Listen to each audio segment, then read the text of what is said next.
Баршаларыңызға қайырлы күн. Бүгінгі өтетін тақырыбымыз бізде пой-зоналар. Пой-зона дегеніміз не? Жалпы пой-зона дегеніміз ол бізде орысша зона интереса, яғни ол жерден біз ТВХ қарастырамыз. ТВХ дегеніміз точка входа, яғни сделкаға кіретін аймақты қарастыру болып табылады. Енді біз сделкаға кіру үшін мысалға маркеттегі мынандай белгілі бір жерден алып кіріп кете алмаймыз. Бізде маркетте маңызды нәрсе ол осы пой-зоналар. Мысалға, мынау көк дәу сызылып тұрған, бұл бізде пой-зона. Бағы осы пойға келіп, пойдан ол нестен откат алды. Біз мына жақтан ТВХ-на, жақтан ТВХ қарастыра аламыз. Енді кеттік. Бұндай пой-зоналардың бізде түрлері бар. Енді біз алдыңғы сабақтарда осы екі, яғни Smart Money концепциясының ең негізгі екі біздегі пой-зонасымен жұмыс жасаймыз. Ол біріншісі ордер блок, екіншісі имбаланс. Негізі бізде әрқандай стратегияда, әрқандай бізде жүйеде әрқалай айта береді. Мен өзім сіздерге қарапайым қазақ тілінде осылай түсіндіре берейін. Яғни зона интереса дегеніміз біріншісі ордер блок, оның іші бізде mitigation, breaker түрлері бар, но мен сіздерге тек қана қарапайым тілде ордер блоктар түсіндіремін. Одан кейін бізде имбаланс. Имбаланс дегеніміз ФВГ, бұл біздегі маркеттегі мынандай пустой, яғни үш свечаның арасында пустой зоналар. Оны біз келесі сабақта қарастырамыз. Енді кеттік. Бұл пой-зоналарды табу үшін бізде міндетті түрде бос болу керек рынокта. Мысалға, ана жерде қарасаңыздар, баға не істеп жатыр, жоғарыға қарай өсіп жатыр, Мына бос болған кезде қана, біз мына бойдан не істейміз, пой-зоналар іздей аламыз. Ол бізде ордер блок. Ордер блок ол бізде көп жағдайда мына астындағы лойда орналасады. Біз оны қазір табудың жолын көреміз, лойда орналасады. И бізде ордер блоктың жоғары жағында имбаланс болады. Бізде баға осы ордер блокқа, или бізде осы имбалансқа келеді. И содан кейін баға сол жерден откат алады да лонгқа қарай кетеді. И біз осы жерде келген кезде ТВХ қарастырып кіріп, тайықты жақын арадағы неге қоя аламыз? Біз осындай хайға қоя аламыз. Ол қалай көрінеді? Бізде мына жерде мынандай бар, Мысалы, осы жерде көрдік сделкаға. Біз стоп-лосс осы хайдың артына, мына жерде лойдың артына, ненің артына қоямыз. И осылай біз сделкаға кіреміз. Но мына жерде енді біз қазір түсініксіз кіріп тұр. Но на самом деле потом сіздер сделкаға қарастырған кезде сіздерге оңай болады. Дәл солай шортқа кіретін кезде біз мына бос болу керек. Яғни мына лойды пробить еткен кезде ғана біз мына жер бар ғой, осы жерден ғана зона іздейміз. Вот қараңыздар. Мысалға, там ордер блок, мына жерде бізде имбаланс, и баға не істейді? Бізде келеді. И баға келген кезде осы жерден не істейміз? Біз ТВХ қарастырамыз. Енді бізде зоналар бар. Бізде осы Фибоначчидің, яғни Фибоначчи деген бізде мына бағытта тұратын инструмент бар. Оның ішінде ОТ және бізде премиум дискаунт деп бөлінеді. Енді бүгін біз премиум дискаунтты қарастырайық.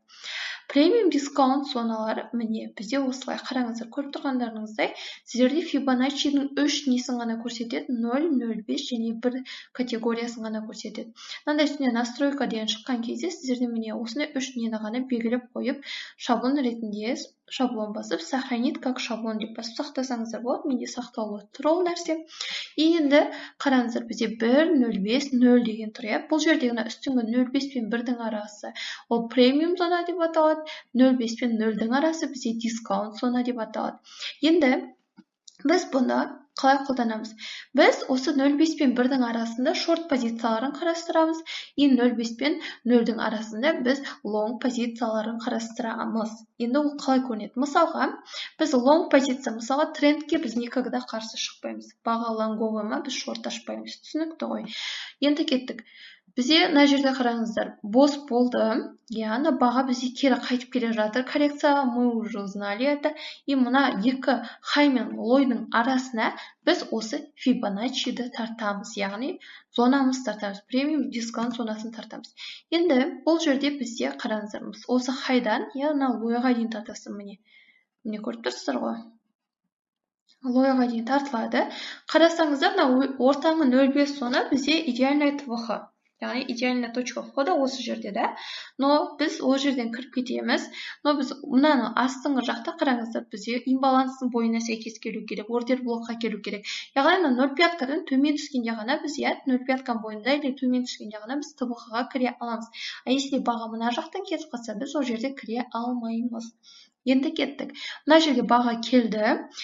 Осы жерден сіздер белгілі бір зонадан кіріп кеттіңіз. 0,5 бізге анықтауға береді, что біз мына зонадан кіруіміз керек, и тейк осы 1-ге дейін болады, а стоп-лосс мына 0-дің артында болу үшін. Бұл Фибоначчи, яғни сіздерде, когда сіздер мына жақтан кіріп алып, ол стопқа тиетін болса, баға төменге қарап, сіздерде стоп өте үлкен болады. Ал егер сіздер осы премиум дискаунт бағаны қолданатын болсаңыздар, сіздердің астыдағы дискаунт зонасы 0,5 дискаунт зонасынан кіресіздер, чтобы лонгқа кіру үшін. Тейк бізде бірінші болады, 1 деген зонада тұрады. И при этом бізде мысалға 0,5 ортасындағы біздегі баланс зонасы. Мысалға, қараңыздаршы, бізде мына жерде хай мен лойды тартып көрейік, мысалы ретінде. И біз үлкен дневка таймфрейм, бұл бізде swing трейдтарға арналады көп жағдайда. Бізде не істейміз? Мына жерде бізде бос болды да, көріп тұрсыздар ғой, бос болды. Или біз мына жақтан қазір шортқа қарай тартайық. Мына жерде бізде коррекция енді басталды, но примерно мына жаққа дейін құлайды да, одан лонгқа қарай кетеді евро-доллар. Әлі бізде шорт. Кеше мен телеграм каналда шорт туралы айтқан болатын. Астыда телеграм каналға тіркеліп, YouTube каналға тіркеліп, сабақ бойынша комментарий қалдырып кетсеңіздер. Енді кеттік. Қараңыздаршы, мысалға бізде мына жерде не болады, я? Біз бір тартайық. Бірінші, ол біздегі мына жақта бір хайдан лойға дейін тартасайық. Мысалға, ол бірден бүйтіп мен тарттым, мына хайнан мына лойына дейін. Всегда үстен төменге қарай тартамыз. Міне. И мынау бізде бос болды. Мына жерде міне бос тұр, я? Мынау бізде бос. Хайнан лойына дейін тарттым. Енді мына шортқа позицияға кіру керек. Мен 0,5-ны көрдім. Мына үстіңгі премиум зонасы. Премиум зонасында мен выход іздеп, осы жақта мен кірем сделкаға. И мендегі тейкна 0 болады, а стоп-лосс менде мынау 1 болады. Яғни шортқа тарту үшін бізде осылай тартылады, қараңыздар. Тоже бос болу керек. Значит, біз мына неге бағытқа не істей аламыз, тарта аламыз. От хая и от лойға дейін біз тартқан кезде осы зонадан не істейміз, үстіндегі премиум зонасынан біз блок зона бәрін іздейміз и ТВХ модель қарастырамыз. Енді кеттік. Тағы да біз біраз мысал қарастырайық сіздерге, чтобы түсінікті болу үшін. Мына жерді жақындатып алайын мен. Бізде кез келген таймфреймде қолдана бересіздер 0,5-ны, оның несі жоқ, әбетсігі жоқ. Мысалға, біз жаңа мына жерден тарттық, енді бізден аңғараңыздар, мынау бітті, мынау бара жатыр, енді біз мына жақтан тартып көрейік. Мына хайдан мына лойға дейін тартамыз, 0,5-дан 0,5-ны бізде. Вот, көрдіңіздер ғой. Баға келеді, мына жерде қараңыздар, үстідегі серый зонаға келіп тұр. Ол бізде қандай зона деп аталады? Ол бізде дискаунт зонасы деп аталады. Премиум зонасы, премиум зонасынан откаталады да, ол мына дейін келеді. Біз стоп-лоссын ол бізде swing трейдқа арналған нәрсе да. Енді лонгқа тартып көрейік. Мысалға, мына жерде міне бос болды, я. Сіздер өздеріңіз үйсіп тартсаңыздар, сіздерге түсінікті болады. Мына жерде бізде бос болды, міне. И мына лой мен мына хайдың арасынан не істейміз? Біз тартамыз бұл нәрсені. Тартқан кезде бізде бағаның примерно келген бағытын күтеміз. Міне. Көріп тұрсыздар ғой. Мен мына хайдан қазір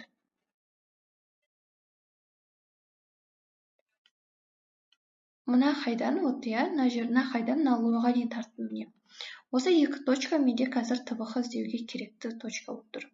Баға не істейді? Коррекция келеді. Осы астыдағы мендегі дискаунт зонаға келген кезде мен уже ТВХ қарастыра аламын. И 0,5 бізде ортадағы баланс. Дәл осылай сіздер не істейсіздер? Сызасыздар, торговля жасайсыздар и сіздерге түсінікті болады. Бұны тек қана біз бұл таймфреймде ғана қолданбаймыз, бұны біз кез келген таймфреймде қолдана береміз. Әсіресе 15 минуттықта қолдансаңыздар да болады. Одан бөлек бізде тағы да қандай таймфрейм? 1 сағаттық, 4 сағаттық сіздерге қайсысы ыңғайлы? Өйткені біздегі тренд, білесіздер, әр неде жүреді. Әр таймфреймде жүреді. Бұл бізде фрактальность деп аталады. Яғни қараңыздар, мына жерде бізде 4 сағаттықта жаңағы трендтер, күндікте трендтер тұр. Мына жақта да тоже соответственно трендтер тұр. Бұл бізде фрактальность, яғни рынок не. Осылай сіздер не істейсіздер? Сызып уже не жасаған кезде, практика жасаған кезде сіздерге түсінікті болады.